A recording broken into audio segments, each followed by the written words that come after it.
सभी को प्रणाम। तो जो आज मैं कहानी सुनाने जा रही हूँ, उसका शीर्षक है दो बहनें। दोनों बहनें 2 साल के बाद एक तीसरे नातेदार के घर मिली और खूब रो धोकर खुश हुई। तो बड़ी बहन रूपकुमारी ने देखा कि छोटी बहन रामदुलारी सिर से पांव तक गहनों से लदी हुई है। कुछ उसका रंग खुल गया है, स्वभाव में कुछ गरिमा आ गई है और बातचीत करने से ज़्यादा चतुर हो गई है। कीमती बनारसी साड़ी, बेलदार उन्नावी मखमल के जम्पर ने उसके रूप को और भी चमका दिया है।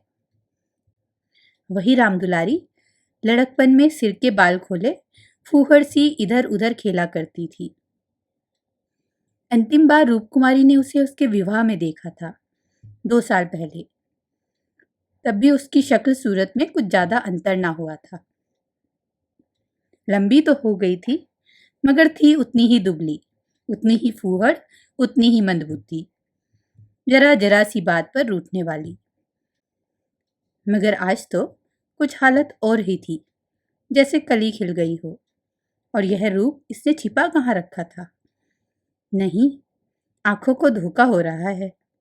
यह रूप नहीं, केवल आंखों को लुभाने की शक्ति है। रेशम और मखमल और सोने के बल पर वह रूप रेखा थोड़ी ही बदल जाएगी, फिर भी आंखों में समाई जाती है। 50 स्त्रियां जमा हैं, मगर यह आकर्षण, यह जादू और किसी में नहीं। कहीं आईना मिलता तो जरा अपनी सूरत भी देखती। घर से चलते समय उसने आईना देखा था। अपने रूप को चमकाने के लिए जितना सान चढ़ा सकती थी, उससे कुछ अधिक ही चढ़ाया था। लेकिन अब वह सूरत जैसे स्मृति से मिट गई हो। उसकी धुंधली सी परछाई भर हृदय पट पर है। उसे फिर से देखने के लिए बेकरार हो रही है। अब वह तुलनात्मक दृष्टि से देखेगी। रामदुलारी में आकर्षण कहाँ से आया, इस रहस्य का पता लगाएगी। यूं उसके पास मेकअप की सामग्रियों के साथ छोटा सा आईना भी है, लेकिन भीड़ भाड़ में वह आईना देखने या बनाव श्रृंगार की आदी नहीं है। ये औरतें दिल में न जाने क्या समझें। मगर यहाँ कोई आईना तो होगा ही, ड्राइंग रूम में तो जरूर ही होगा। वह उठकर ड्राइंग रूम में गई और कद्दे आदम शीशे में अपनी सूरत देखी। वहां इस वक्त और कोई न था। मर्द बाहर सहन में थे, औरतें गाने बजाने में लगी। उसने आलोचनात्मक दृष्टि से एक एक अंगों के एक एक विन्यास को देखा। उसका अंग विन्यास, उसकी मुख छवि निष्कलंक है, मगर वह ताजगी, वह मादकता, वह माधुर्य नहीं है। क्या कारण है? यही कि रामदुलारी आज खिली है। उसे खिले तो जमाना हो गया, लेकिन इस ख्याल से उसका चित्त शांत नहीं होता। वह रामदुलारी से हेटी बनकर नहीं रह सकती। ये पुरुष भी कितने गावदी होते हैं, किसी में भी सच्चे सौंदर्य की परख नहीं। इन्हें तो जवानी, चंचलता और हाव भाव चाहिए। आंखें रखकर भी अंधे बनते हैं। भला इन बातों का आपसे क्या संबंध? ये तो उम्र के तमाशे हैं।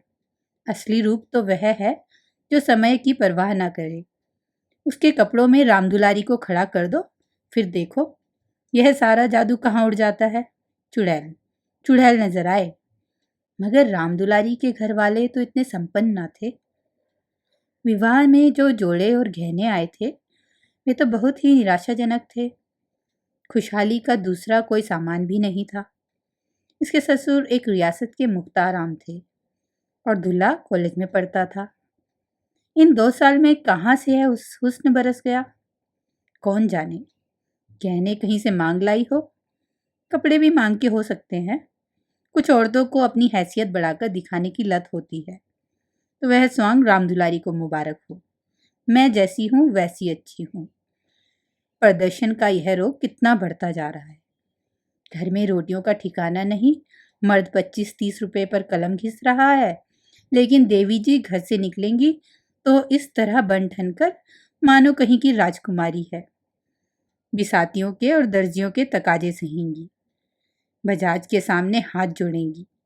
शौहर की घुड़कियां खाएंगी, रोएंगी, रूठेंगी, मगर प्रदर्शन के उन्माद को नहीं रोकती। घर वाले भी सोचते होंगे कितनी छिछोरी तबीयत है इसकी। मगर यहाँ तो देवी जी ने बेहाई की कमर बांध ली है। कोई कितना ही हंसे, बेहया की बला दूर। उन्हें तो बस यही धुन सवार है कि जिधर से निकल जाएं उधर लोग हृदय पर हाथ रखकर रह जाएं। रामदुलारी ने जरूर किसी के गहने और जेवर मांग लिए। बेशरम जो है। उसके चेहरे पर आत्मसम्मान की लाली दौड़ गई। ना सही उसके पास जेवर और कपड़े, उसे किसी के सामने लज्जित तो नहीं होना पड़ता, किसी के मुंह तो नहीं चुराना पड़ता। 1-1 लाख के तो उसके 2 लड़के हैं। भगवान उन्हें चिरायु करे। वह इसी में खुश है।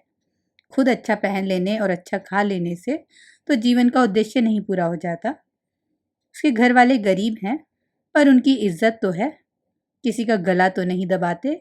इस तरह अपने मन को ढांढस देकर वह फिर बरामदे में आई तो रामदुलारी ने जैसे उसे दया की आंखों से देखकर कहा, जीजाजी की कुछ तरक्की वरक्की हुई कि नहीं बहन, या अभी तक वही 75 रुपए पर कलम घिस रहे हैं? रूप कुमारी की देह में आग सी लग गई। औफरे दिमाग, मानो इसका पति लाट ही तो है। अकड़कर बोली, तरक्की क्यों नहीं हुई? अब 100 के ग्रेड में है। आजकल यह भी गनीमत है, नहीं अच्छे अच्छे एमए पासों को देखती हूँ कि कोई टके की नहीं पूछता। तेरा शोहर तो अब बीए हो गया ना? रामदुलारी ने नाक सिकोड़ कर कहा, उन्होंने तो पढ़ना छोड़ दिया बहन, पढ़कर औकात खराब करना था। और क्या, एक कंपनी में एजेंट हो गए हैं। अब 250 रुपये माहवार पाते हैं, कमीशन ऊपर से। 5 रुपये रोज सफ़र खर्च भी मिलते हैं। यह समझ लो कि 500 का औसत पड़ जाता है। 150 माहवार तो उनकी निज का खर्च है बहन। ऊंचे ओहदे के लिए अच्छी हैसियत भी तो चाहिए। 350 बेदाग घर दे देते हैं, उसमें से 100 रुपये मुझे मिलते हैं। 250 में घर का खर्च खुशफैली से चल जाता है। एमए पास करके क्या करते? रूप कुमारी इस कथन को शेख चिल्ली की दास्तां से ज़्यादा महत्व नहीं देना चाहती, मगर रामदुलारी के लहजे में इतनी विश्वासोत्पादकता है कि वह अपनी निम्न चेतना में उससे प्रभावित हो रही है और उसके मुख पर पराजय की खिन्नता साफ झलक रही है। मगर यदि उससे बिल्कुल पागल नहीं हो जाना है तो इस ज्वाला को हृदय से निकाल देना पड़ेगा। जिरहा करके अपने मन को विश्वास दिलाना पड़ेगा कि इसके काव्य में 1/4 से ज़्यादा सत्य नहीं है। 1/4 तक तो वह सह सकती है, इससे ज़्यादा उससे ना सहा जाएगा। इसके साथ ही उसके दिल में धड़कन भी है। कहीं यह कथा सत्य निकली तो वह रामदुलारी को क्या मुंह दिखाएगी? उसे भय है कि कहीं उसकी आंखों से आंसू ना निकल पड़े। कहाँ 75 और कहाँ 500, इतनी बड़ी रकम आत्मा की हत्या करके भी क्यों ना मिले, फिर भी रूप कुमारी के लिए असह्य है। आत्मा का मूल्य अधिक से अधिक 100 रुपये हो सकता है, 500 किसी हालत में भी नहीं। उसने परिहास के भाव से पूछा, जब एजेंटी में इतना वेतन और भत्ता मिल सकता है तो ये सारे कॉलेज बंद क्यों नहीं हो जाते?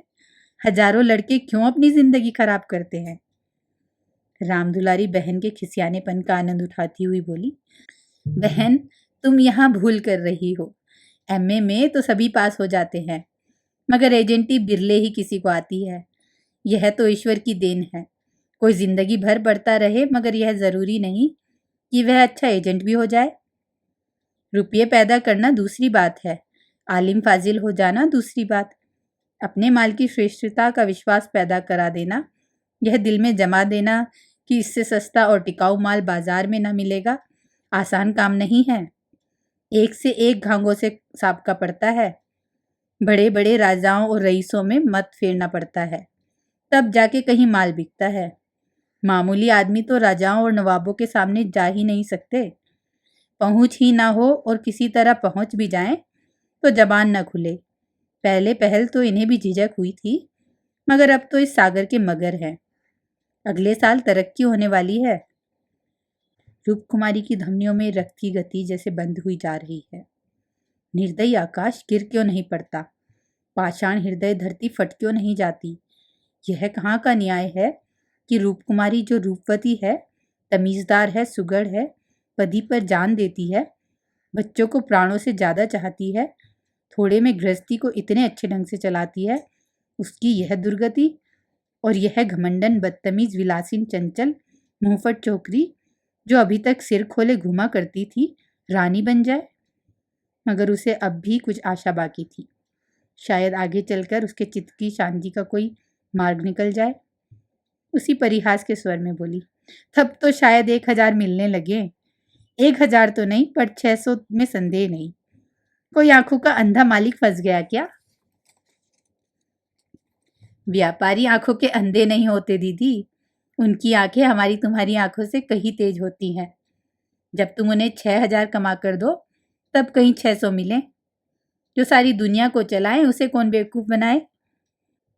परिहास से काम न चलते देखकर रूप कुमारी ने अपमान का अस्त्र निकाला। मैं तो इसे बहुत अच्छा पेशा नहीं समझती। सारे दिन झूठ के तुमार बांधो, यह तो ठग विद्या है।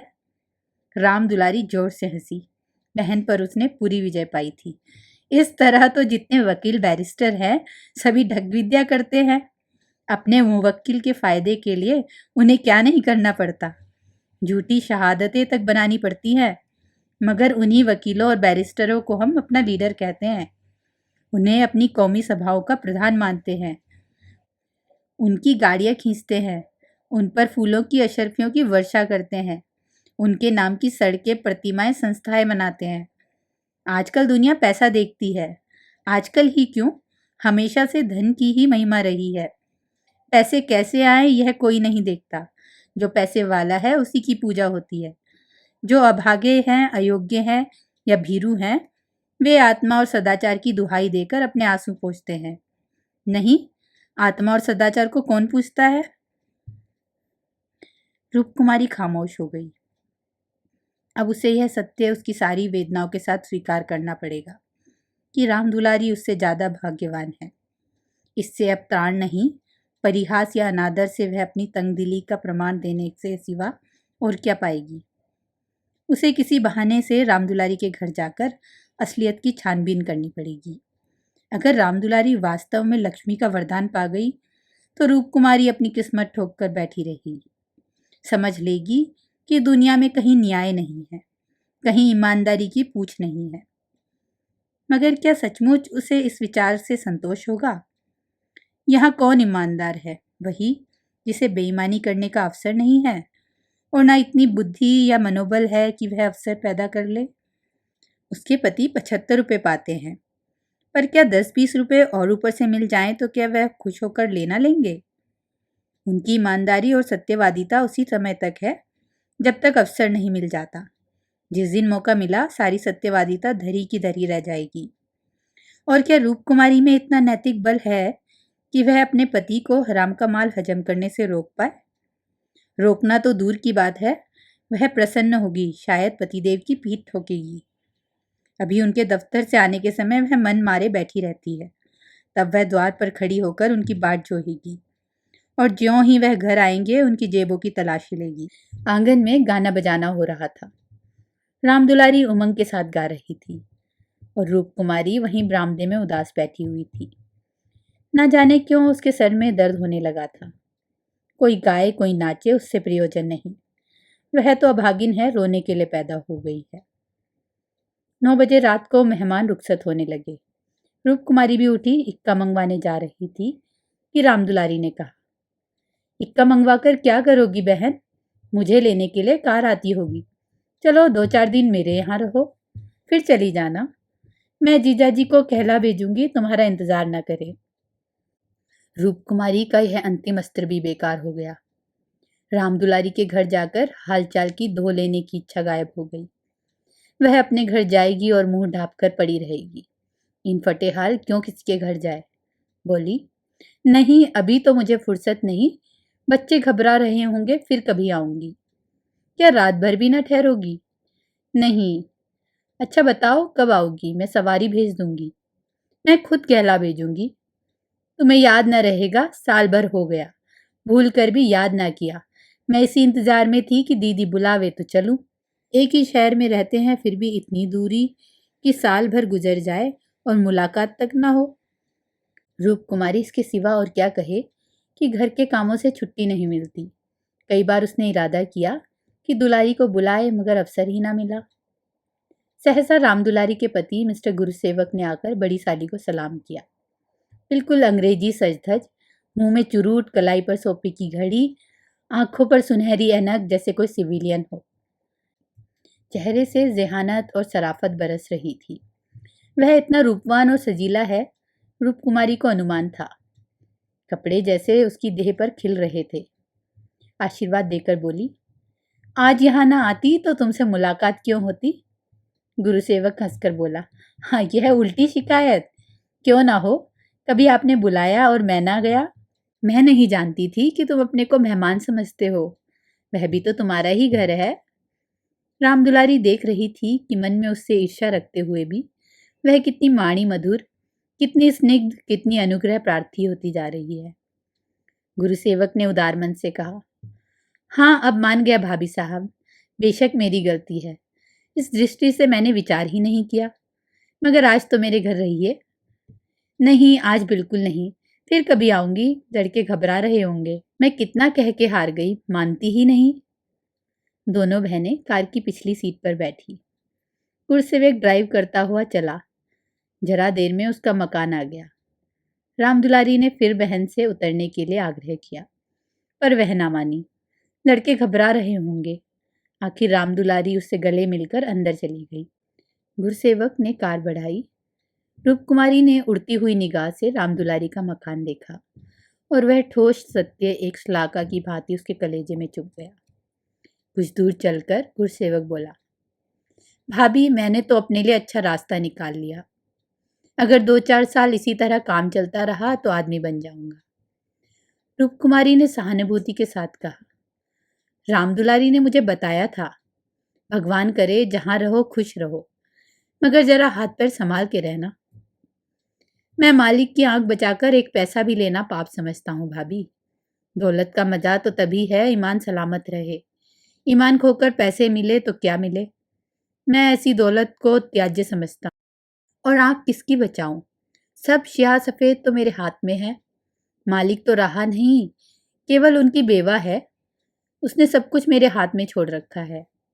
मैंने उसका कारोबार संभाल ना लिया होता तो सब कुछ चौपट हो जाता। मेरे सामने तो मालिक सिर्फ 3 महीने जिंदा रहे, मगर आदमी को परखना खूब जानते थे। मुझे 100 रुपये पर रखा और एक ही महीने में 200 कर दिए। आप लोगों की दुआ से पहले ही महीने में 12,000 का काम किया। काम क्या करना पड़ता है? रूपकुमारी ने बिना किसी उद्देश्य के पूछा। वही मशीनों की एजेंटी, तरह तरह की मशीनें मंगाना और बेचना, ठंडा जवाब था। रूपकुमारी का मनहूस घर आ गया। द्वार पर एक लालटेन टिमटिमा रही थी। उसके पति उमानाथ द्वार पर टहल रहे थे, मगर रूपकुमारी ने गुरुसेवक से उतरने के लिए आग्रह नहीं किया। एक बार शिष्टाचार के नाते कहा जरूर, पर जोर नहीं दिया, और उमानाथ तो गुरुसेवक के मुखातिब भी न हुए। रूपकुमारी को वह घर अब कब्रिस्तान सा लग रहा था, जैसे फूटा हुआ भाग्य हो। ना कहीं फर्श, न फर्नीचर, न गमले। 2-4 टूटी टाटी तिपाइयाँ, एक लंगड़ी में 4-5 पुरानी धुरानी खाटे। यही उस घर की बिसात थी। आज सुबह तक रूपकुमारी इस घर में खुश थी, लेकिन अब यह घर उसे काट खा रहा था। लड़के अम्मा अम्मा करके दौड़े, मगर उसने दोनों को झिड़क दिया। उसके सिर में दर्द है, वह किसी से ना बोलेगी, कोई उसे न छेड़े। अभी घर में खाना नहीं पका, पकाता कौन? लड़कों ने तो दूध पी लिया है, किंतु उमानाथ ने तो कुछ नहीं खाया। इसी इंतजार में थे रूपकुमारी आए तो पकाए, पर रूपकुमारी के सिर दर्द है। मजबूर होकर बाजार की पूरियां लानी पड़ी। रूपकुमारी ने तिरस्कार के स्वर में कहा, तुम अब तक मेरा इंतजार क्यों करते रहे? मैंने तो खाना पकाने की नौकरी नहीं लिखाई है, और जो मैं रात को वहीं रह जाती। आखिर तुम कोई महाराजिन क्यों नहीं रख लेते? क्या जिंदगी भर मुझे ही पीसते रहोगे? उमानाथ ने उसकी तरफ आहत विस्मय की आंखों से देखा। उसके बिगड़ने का कोई कारण उनकी समझ में ना आया। रूपकुमारी से उन्होंने हमेशा निरापद सहयोग पाया है, निरापद ही नहीं सहानुभूतिपूर्ण भी। उन्होंने कई बार उससे महाराजिन रख लेने का प्रस्ताव खुद किया था, पर उसने बराबर यही जवाब दिया कि आखिर मैं बैठे बैठे क्या करूंगी? 4-5 रुपए का खर्च बढ़ाने से क्या फायदा? यह पैसे तो बच्चों के मक्खन में खर्च होते हैं। और वह आज इतनी निर्ममता से उल्हाना दे रही है, जैसे गुस्से से भरी हो।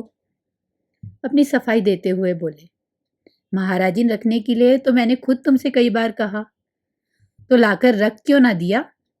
मैं उसे निकाल देती तो कहते। हाँ, यह गलती हुई। तुमने कभी सच्चे दिल से नहीं कहा, रूपकुमारी ने और भी प्रचंड होकर कहा। तुमने केवल मेरा मन लेने के लिए कहा है। मैं ऐसी भोली नहीं हूं कि तुम्हारे मन का रहस्य ना समझूं। तुम्हारे दिल में कभी मेरे आराम का विचार आया ही नहीं।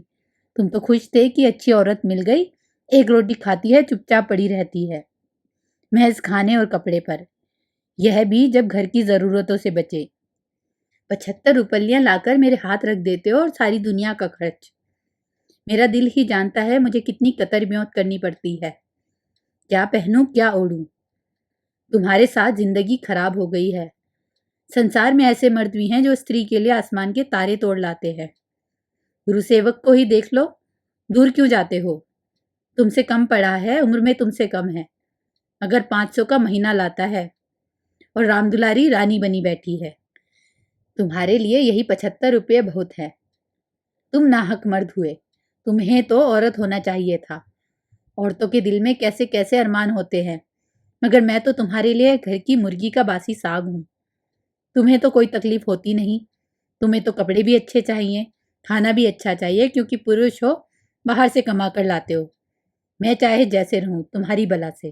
बागवानों का यह सिलसिला कई मिनट तक जारी रहा और उमानाथ चुपचाप सुनते रहे। अपनी जान में उन्होंने रूपकुमारी को शिकायत का कभी मौका नहीं दिया।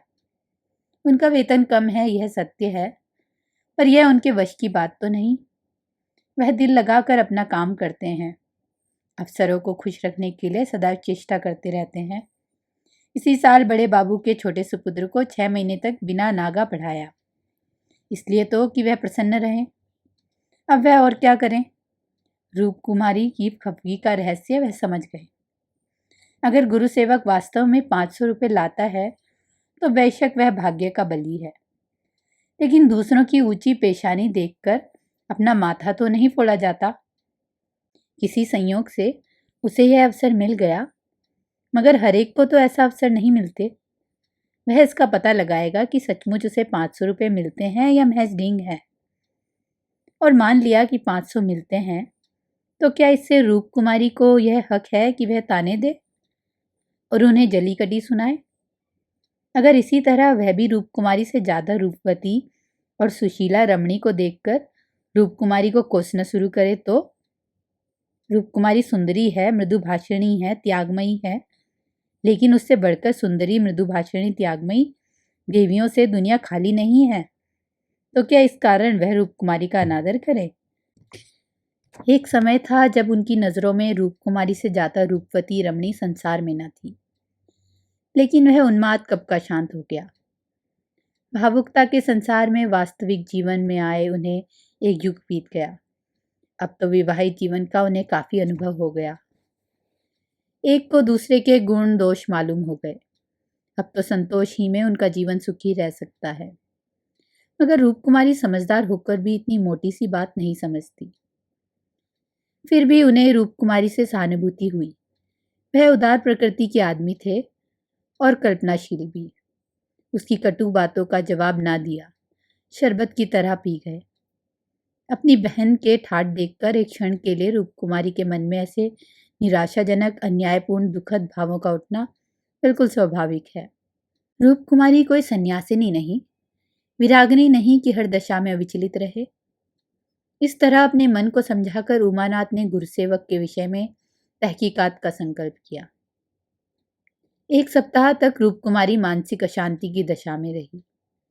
बात बात पर झुंझलाती, लड़कों को डांटती, पति को कोसती, अपने नसीबों को रोती।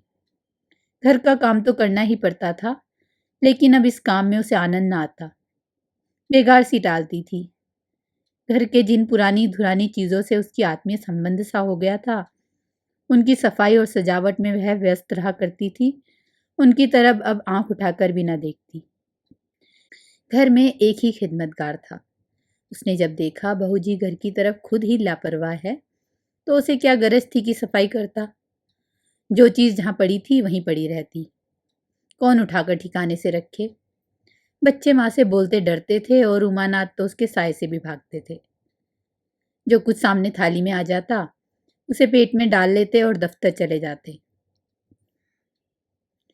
दफ्तर से लौटकर दोनों बच्चों को साथ ले लेते और कहीं घूमने निकल जाते। रूप कुमारी से कुछ कहना बारूद में दिया सलाई लगाना था। हाँ, उनकी वह तहकीकात जारी थी। एक दिन उमानाथ दफ्तर से लौटे तो उसके साथ गुरु सेवक भी थे। रूप कुमारी ने आज कई दिनों के बाद परिस्थिति से सहयोग कर लिया था और इस वक्त झाड़न लिए कुर्सियों की तिपाइयां साफ कर रही थी कि गुरु सेवक ने अंदर पहुंचकर सलाम किया। रूप कुमारी दिल से फट गई। उमानाथ पर ऐसा क्रोध आया कि उनका मुंह नोच ले। इन्हें लाकर यहाँ क्यों खड़ा कर दिया है? ना कहना ना सुनना, बस बुला लाए। उसे इस दशा में देखकर गुरु सेवक दिल में क्या कहता होगा, मगर इन्हें अकल आई ही कब थी। वह अपना पर्दा ढांकती फिरती है और आप उसे खोलते फिरते हैं। जरा भी लज्जा नहीं, जैसे बेहयाई का बाना पहन लिया हो। बस उसका अपमान करते हैं। ना जाने उसने उनका क्या बिगाड़ा है। आशीर्वाद देकर कुशल समाचार पूछा और कुर्सी रख दी। गुरुसेवक ने बैठते हुए कहा, आज भाई साहब ने मेरी दावत की है। मैं उनकी दावत पर तो ना आता, लेकिन जब उन्होंने कहा तुम्हारी भाभी का बड़ा तकाजा है, तब मुझे समय निकालना पड़ा। रूप कुमारी ने बात बनाई, घर का कलह छिपाना पड़ा। तुमसे उस दिन कुछ बातचीत ना हो पाई थी, जी लगा हुआ था। गुरुसेवक ने कमरे के चारों तरफ नजर दौड़ाकर कहा, इस पिंजड़े में आप लोग को बड़ी तकलीफ होती होगी ना? रूप कुमारी को ज्ञात हुआ यह युवक कितना सुरुचिहीन, कितना अरासिक है। दूसरों के मनोभावों का आदर करना जैसे जानता ही नहीं। इसे इतनी सी बात भी नहीं मालूम कि दुनिया में सभी भाग्यशाली नहीं होते। लाखों में एक ही कहीं ऐसा भाग्यवान निकलता है। और उसे भाग्यवान ही क्यों कहा जाए? जहाँ बहुतों का दाना या मयस्सर हो, वहाँ थोड़े से आदमियों के भोग विलास में कौन सा सौभाग्य? जहाँ बहुत से आदमी भूखों मर रहे हों, वहाँ दो चार आदमी मोहन भोग उड़ाएं, तो यह उनकी बेहयाई और हृदयहीनता है, सौभाग्य कभी नहीं। कुछ चिढ़कर बोली, पिंजड़े में रहना कटघरे में रहने से अच्छा है। पिंजड़े में निरीह पक्षी रहते हैं, कटघरा तो घातक जंतुओं का ही निवास स्थान है। गुरुसेवक शायद यह संकेत न समझ सका। बोला, मेरा तो इस घर में एकदम घुट जाए। मैं आपके लिए अपने घर के पास ही एक मकान ठीक करा दूंगा, खूब लंबा चौड़ा। आपसे कुछ किराया ना लिया जाएगा। मकान हमारी मालकिन का ही है, मैं भी उसी के एक मकान में रहता हूँ। सैकड़ों मकान है उनके पास, सैकड़ों। सब मेरे अख्तियार में है। उससे जो मकान चाहूँ दे दूँ, मेरे अख्तियार में है। किराया लूँ या ना लूँ, मैं आपके लिए सबसे अच्छा मकान ठीक करूँगा। मैं आपका बहुत अदब करता हूँ। रूप कुमारी समझ गई, महाशय इस वक्त नशे में है, जबी यों बहक रहे हैं। अब उसने गौर से देखा तो उनकी आंखें सिकुड़ गई थी, गाल कुछ फूल गए थे, जबान भी लड़खड़ाने लगी थी। एक जवान खूबसूरत शरीफ चेहरा कुछ ऐसा शेखीबाज और नीलज हो गया कि उसे देखकर घृणा होती थी। उसने एक क्षण के बाद फिर बहकना शुरू किया। मैं आपका बहुत अदब करता हूँ। जी हाँ, आप मेरी बड़ी भाभी हैं। आपके लिए मेरी जान हाजिर है। आपके लिए एक मकान नहीं, 100 मकान तैयार है। मैं मिसेज लोहिया का मुख्तार हूँ। सब कुछ मेरे हाथ में है, सब कुछ। मैं जो कुछ कहता हूँ वह आंखें बंद करके मंजूर कर लेती है। मुझे अपना बेटा समझती है। मैं उसकी सारी जायदाद का मालिक हूँ। मिस्टर लोहिया ने मुझे 20 रुपये पर रखा था, 20 रुपये पर। वह बड़ा मालदार था, मगर किसी को नहीं मालूम उसकी दौलत कहाँ से आती थी। किसी को नहीं मालूम, मेरे सिवा कोई नहीं जानता। वह खुफिया फरोश था, किसी से कहना नहीं। वह चोरी से कोकीन बेचता था, लाखों की आमदनी थी उसकी। अब वही व्यापार मैं करता हूँ। हर शहर में हमारे खुफिया एजेंट हैं। मिस्टर लोहिया ने मुझे इस फन में उस्ताद बना दिया। जी हाँ, मजाल नहीं कि कोई मुझे गिरफ्तार कर ले। बड़े बड़े अफसरों से मेरा याराना है।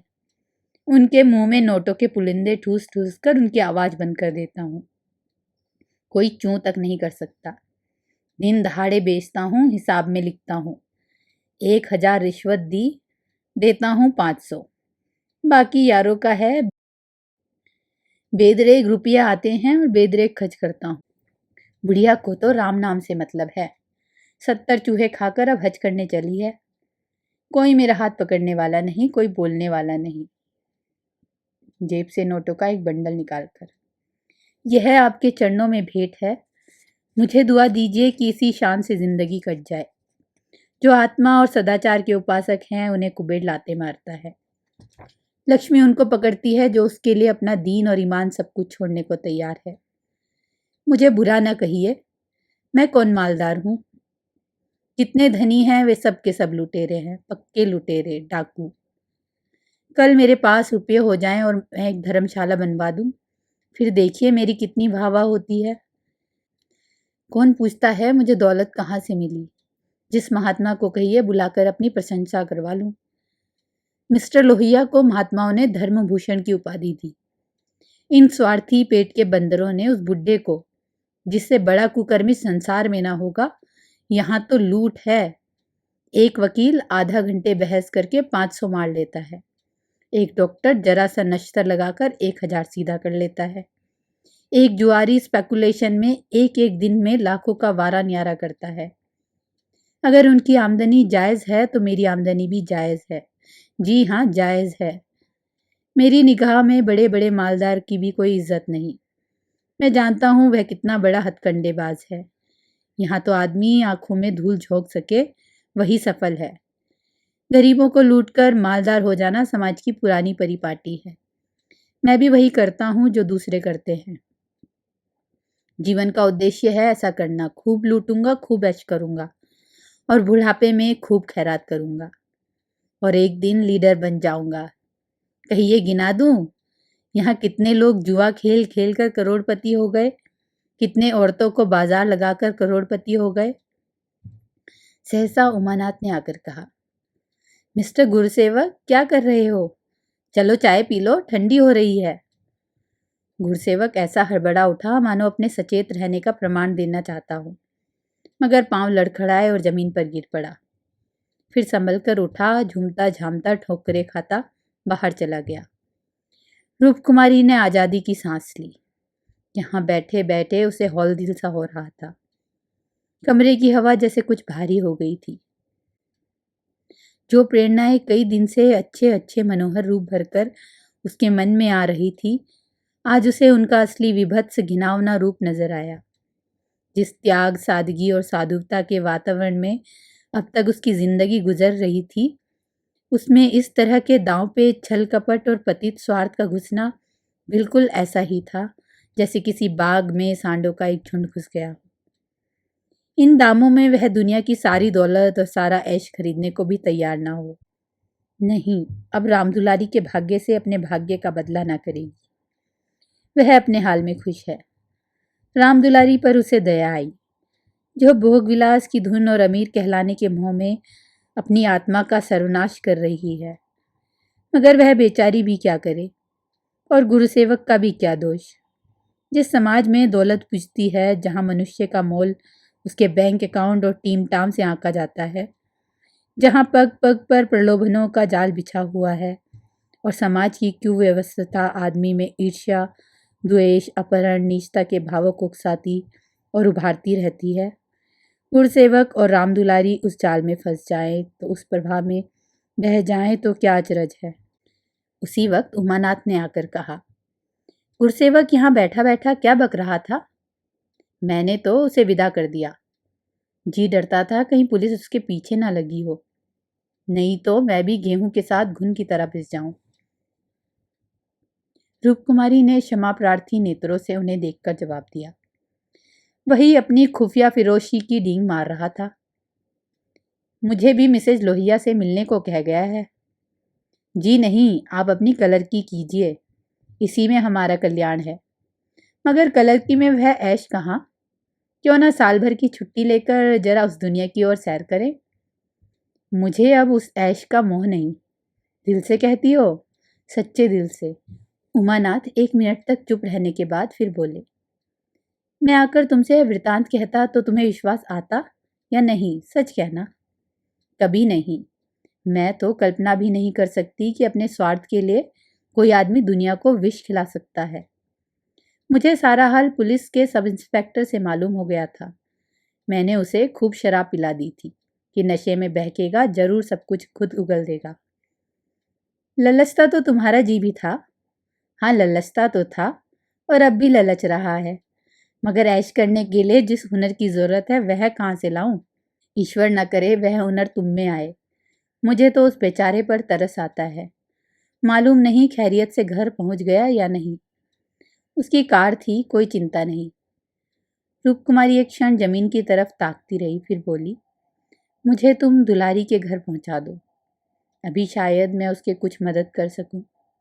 जिस बाग की वह सैर कर रही है उसके चारों तरफ निशाचर घात लगाए बैठे हैं।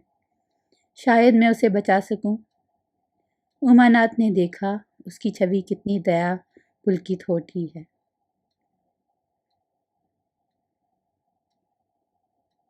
उम्मीद है आपको यह कहानी पसंद आई होगी। धन्यवाद।